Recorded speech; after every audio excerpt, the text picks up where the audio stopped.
The Republican leadership's position here is no negotiation on these ACA subsidies until the government reopens. What do you say to them? Well, I've been saying reopen the government. This is something that can be done in the Senate. They literally used the nuclear option yesterday to pass through 107 of President Trump's nominees. So they know how to do it. They did that not too long ago because I think this is such an important issue. This cliff is coming for millions and millions of Americans where their health insurance premiums are about to skyrocket. Put your money where your mouth is. So should they negotiate now on that issue of the ACA subsidies? I think we should be talking about all of it. And Manu, just a reference, I am not a supporter of the ACA. It was passed in 2010 by Democrats. This is long before I ever ran for Congress. It hurt my family. Like we had a premium of $800 a month, family of 5. Once the ACA was passed, it was not too much longer. Our premiums went to $2,400 a month. We had to cancel that policy and go to the market and look for something affordable. And there wasn't a lot there. The Obamacare, the Affordable Care Act, so to speak, has destroyed the insurance industry. It's destroyed it completely. It's changed the entire landscape. And fast forward, we're 15 years later. I don't think this is a simple problem to fix, but I think it's something that we definitely should be talking about it. But we're not talking about it at all. But we have millions of Americans that are about to get letters that their insurance premiums are going up, and at the same time, small business owners, people that have to buy their own policies back home in my district, many in my own family, they're paying $20,000 a year, which is unaffordable, with deductibles of $7,000 to $10,000. So I think the whole system is broken, and I think it's also eroded healthcare, the quality of healthcare. But if these are not extended, it's going to be pretty painful to your constituents. It's painful to everyone. But like I said, it's not just the ACA. It's also health insurance, period. I mean, I think that's important to point out. Everyone keeps focusing on the ACA credits, but that's not just the problem. It is unaffordable. I hear it every single day, Manu. I'm not kidding. Someone will call the office, or I'll get a text message from someone I know back home, and they're saying, my premiums are $1,700 a month. I got a text message literally from a couple that live in Dalton, small business owners, $1,700 a month for 2 people, and their deductible is $10,000 a year, and at the same time they're trying to take care of their aging parents. Everyone's just getting destroyed. And so I'm saying, look, Democrats, you created this mess. Republicans, you have no solutions. You haven't come up with a new plan in place, and we're not even talking about it. And it is hurting so many people, Manu, seriously, so many people across the board, no matter how they vote. I'm literally calling it out and saying, let's take off our Democrat jerseys, let's take off our Republican jerseys, and we should do something responsible for the American people and fix this. So the Speaker's kept the House out of session now for a couple of weeks. Should he bring the House back into session and deal with this? I think he should definitely bring the House back in session for many reasons. Number one, we should be passing our appropriations. I'm a big believer in that. I work hard to bring back appropriations for my district. This is kind of a big part of our job. We're not doing that. We've got important bills we could be passing. We're not doing that. There's a lot of things that we could be doing. We could be having meeting as a conference, building consensus within our conference on a good plan going forward for health insurance. We're not doing any of those things. He sort of took a swipe at you yesterday saying that you're not read in on these issues. What's your response? I mean, what, do they happen in a skiff? Is it a big secret? It's like, how silly, really. I guess they're sort of downplaying it because they say, well, she's sort of on an island here. They seem to think. Well, that was just an excuse. That's Speaker Johnson's excuse, because the reality is, and everyone knows this, any serious Speaker of the House is going to build consensus within his conference behind a plan. It's not something secret that gets worked on in a committee, and the reality is they aren't working on a plan. Politically, I'm wondering what it means for the GOP, because there are a lot of Republican voters and swing voters who do rely on these subsidies, who are concerned about health care. What do you think about the politics of this? I think the politics are terrible. And like I said, just to remind everyone, people may not know this about me, but my district knows.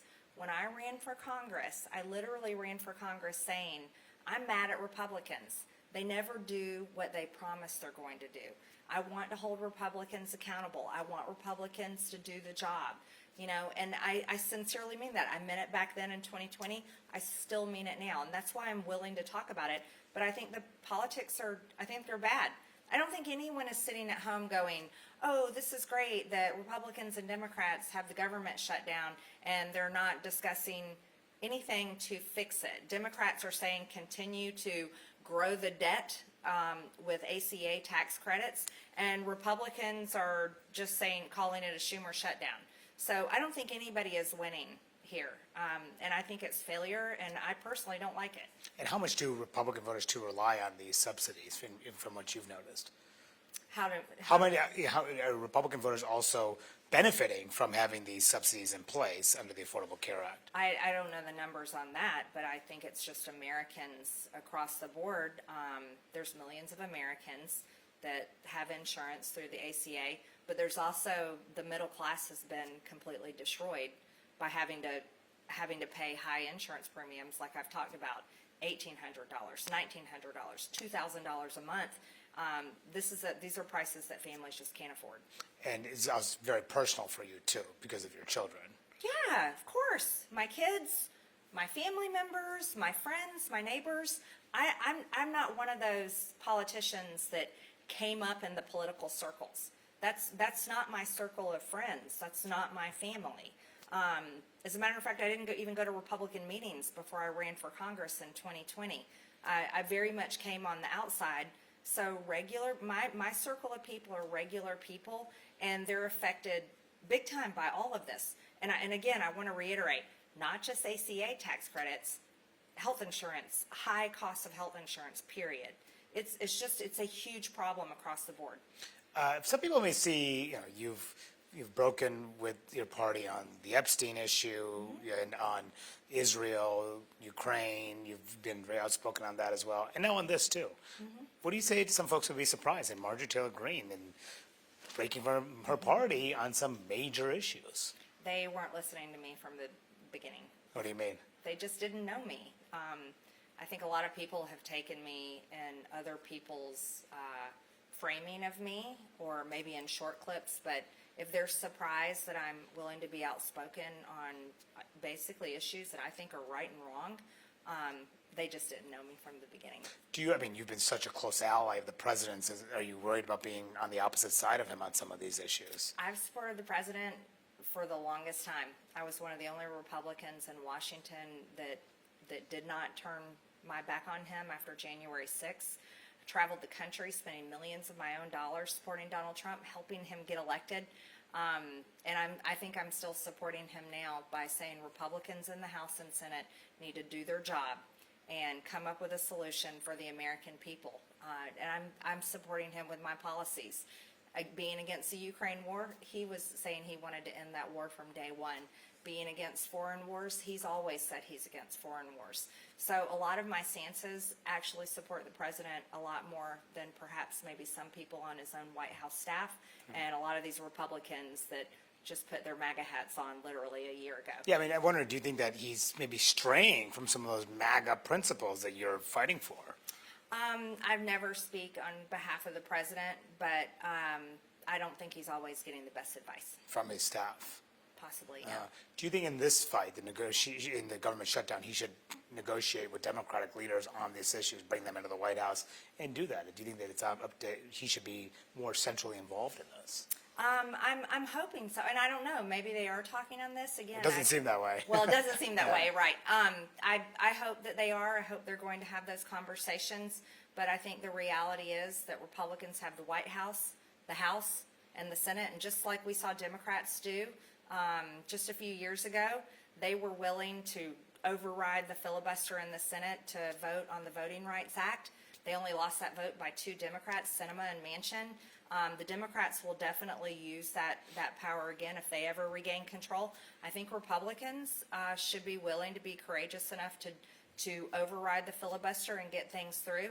But I think Republicans also need to get serious about coming up with a way to fix the health insurance industry, because the middle class is being destroyed by it. And this is a massive, they can't just say, oh, it's Obamacare's fault, shame on Democrats. Guess what? This has been going on for 15 years, and it's radically shifted the health insurance industry, and we've got to figure out a way to get some sort of off-ramp and make it affordable for Americans. Are you still pretty close to the president? Do you still talk to him a lot? Do you already feel like, since these issues have divided you, has impacted your relationship with him in any way? I don't play divisive politics. I very much support the president, but I also work for my district, and I've made that clear over and over again. That's who has voted for me, and it's my district that is being crushed right now with high costs of living, inflation that happens, really started under the Biden administration. My district is being crushed with high health insurance premiums, but we can add on homeowners insurance and car insurance. The entire insurance industry is an issue, and I would love to see President Trump be hauling in those insurance CEOs into the White House, just like he is foreign leaders. You've also asked him to meet with the Epstein victims. He has not done that yet. Are you disappointed about that? I hope that he has them in. He's done a great job so many times of championing people's causes, and I think that would be a good thing. Also, to hear from them, hear their personal stories. I think that would be important. And I also think that just releasing the files is the right way to do. And the women have said over and over and over again that Donald Trump never did anything wrong. Mm-hmm. And, Democrats are trying to use this, but they could have released the files in the past 4 years too. Sure. So it shouldn't be an issue like it is. Yeah, and because the speaker is not seating this congresswoman from Arizona, Grijalva, perhaps because of the discharge petition that you're supporting. Do you think that he should seat Congresswoman Grijalva? I think the House needs to be in session. And once the House goes back into session, she will be seated. She's won her election. But also, I think the House should be in session for many reasons. Let's do our appropriation bills. That's what we're constitutionally required to do. We have a so-called constitutional attorney for Speaker of the House. This is something that he should be doing. But yeah, we should move on, and we should get the business of the House done.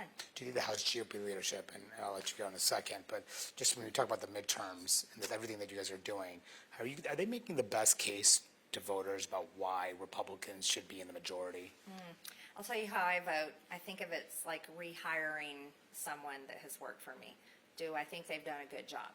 And that's how I look at a ballot when I go in the voting box. And I think many Americans think that way. How it pans out in the midterms, historically we know that the majority party generally always loses in the midterms. We're going to see if that's going to be a repeat. That's yet to be seen. But I think voters are literally going to be looking at the ballots in 2026, thinking about their checking account, thinking about how life is going to be for their kids. I know I look at it that way. And thinking about, did we get what we bought and paid for last time? And what's the answer to that question? You said there's one question about the voters will consider. Do they do a good job or not? I think that's the question. Well, how would you answer that? Well, right now, I wouldn't give Republicans a great grade. I think this is why I'm being vocal. I always push on my own party to you guys need to govern the way you campaign. Are you considering running for governor? No. That's not done. I've already put it out there. You're done. Yeah. I know you're not running for Senate. Oh, God, I but don't want to have definitely- anything to do with Senate. It's a graveyard, and it's the land of frustration. I don't want to have anything to do with the Senate. Yeah. And I've already made a statement. I'm not Yeah. running for governor at this Okay. time. All right, Yeah. great. Well, thanks for talking. Yeah, Appreciate you it. bet. Yeah.